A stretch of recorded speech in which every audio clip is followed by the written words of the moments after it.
So we have a couple different things here. We have some ball peen hammers, and we also have a plastic mallet. They'll be gentler on the metal.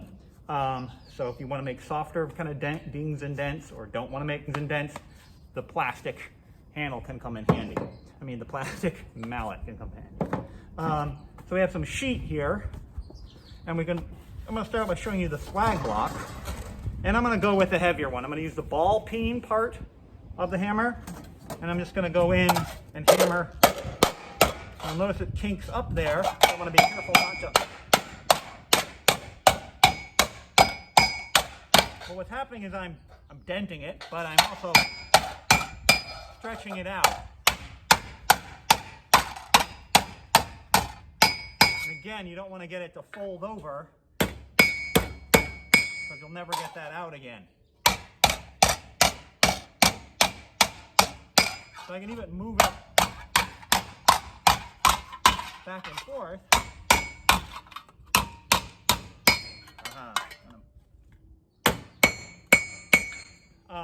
So I can get a wider area, and it's very lumpy, and I can take that and use, that's a swag block, and it has different shapes on it. A variety of different types of shapes.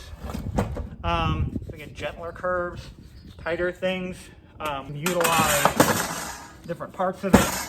You can utilize these, and you can use something like this, and actually lay it in there.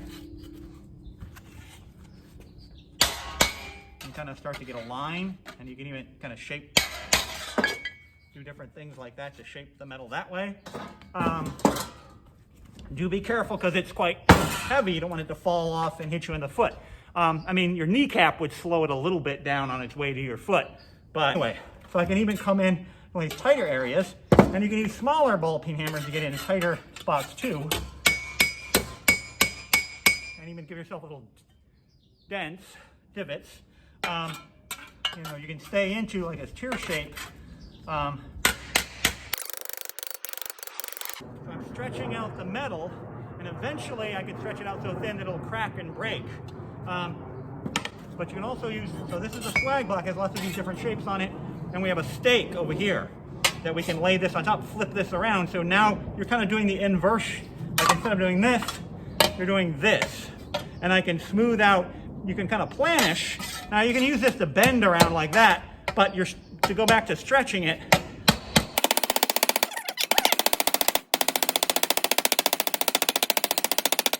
and I'm starting to smooth out an area. I'm getting rid of those dents and dings, like moving that back and forth and hammering it or planishing it. And these are pretty rough tools for doing this. Again, you can use the plastic thing to get softer, won't be as aggressive, softer things. And there's also different types of shapes that you can stick on as well.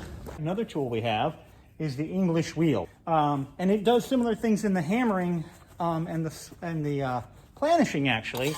So where you had the stake underneath and you had the hammer coming down, you have this wheel down below, which has got a little bit of a curve to it, and there are various different types, and then a flat one on top. So it's kind of like the hammer on top and the anvil, the stake on the bottom. And I can, on the bottom down here, there's a crank that I can raise or lower it. I can stick it in there. If it's really loose, it's not going to do anything. I want to have it, whoops, wrong way, reasonably tight. And this kind of tightens it too, but not very much. So now I'm kind of doing the same thing. I can hammer it and then get rid of the dents with this. And you want to kind of go switch directions every now and then. Gets rid of those dents. It's a slower tool. It's also much quieter. So I can take a sheet and do some gentle kind of bending without kind of hammering.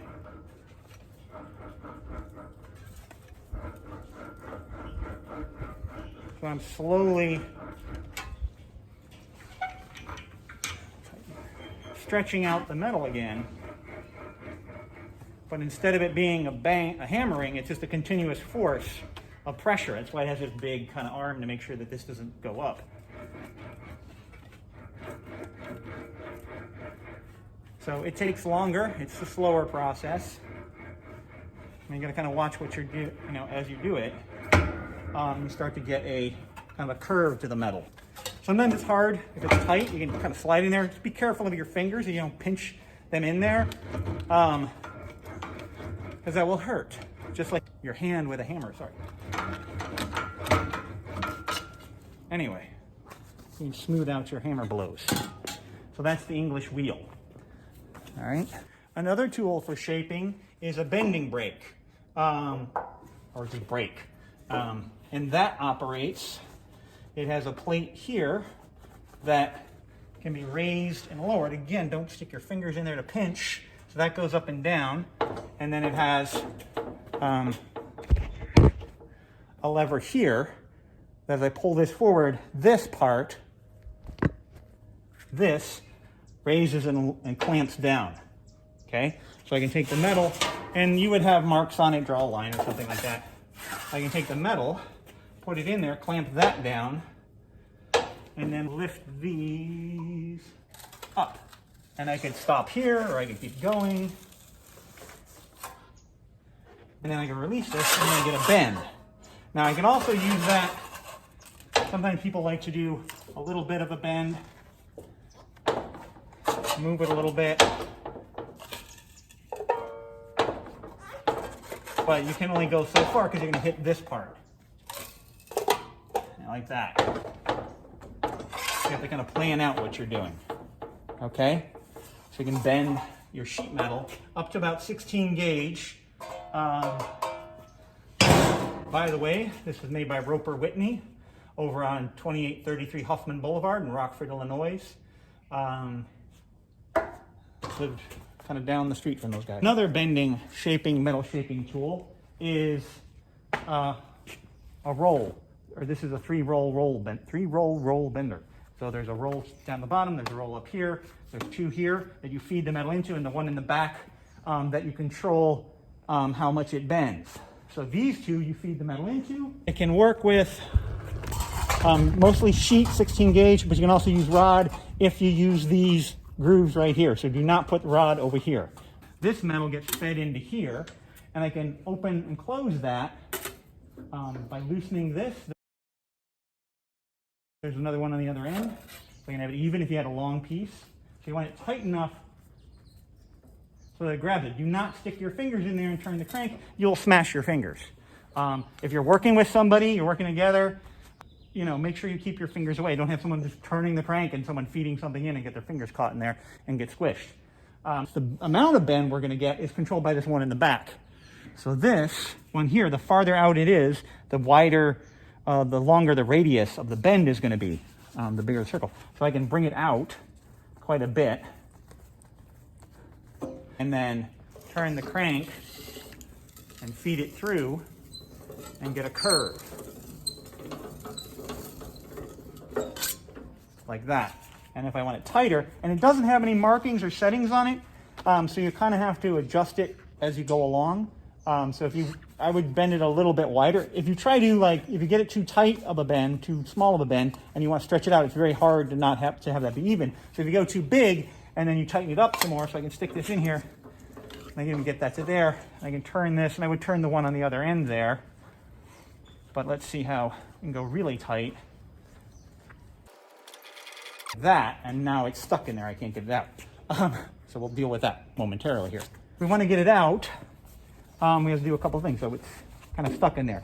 And another thing, since we're over here, I think you can see this. This slides right off. So when it pulls off, you can just put it back on. This part here lines up with that. So it's usually here, which runs a gear on the other end. But you can also put it here, which is just a direct drive, which makes it really hard to bend. So the geared one, you have the power of the gears going with you. So if you're having trouble bending it, check that someone didn't move that. Now, first off, we can loosen some of the pressure on this bottom one. So the ones in the front here feed it, and we can loosen the pressure on that. So now it slides freely. Then we got to get it out of there. Now you want to be very careful. It's another situation where someone's helping you. You don't necessarily want them to, or you want to be careful of where they put their fingers. So what I got to do to get that out is I got to raise this up like this and then pull this.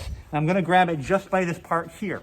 okay? I don't want to grab it inside here or anything, just by that part. And so I can pull that out, and it'll just kind of hang there. And I can slide this off, okay? So now I have that free. Now, when you put it back, remember, you're only grabbing by this side. Don't put your hand here, you'll get pinched in there. And someone trying to help you like this, they raise this up and they're gonna smush their fingers there. So just one person over here, and if you need help, come and get me or the lab tech. We can lift this up and slide it in. No one should have their hands anywhere there. And lock that back down, okay? So that's the 3-roll roll bender.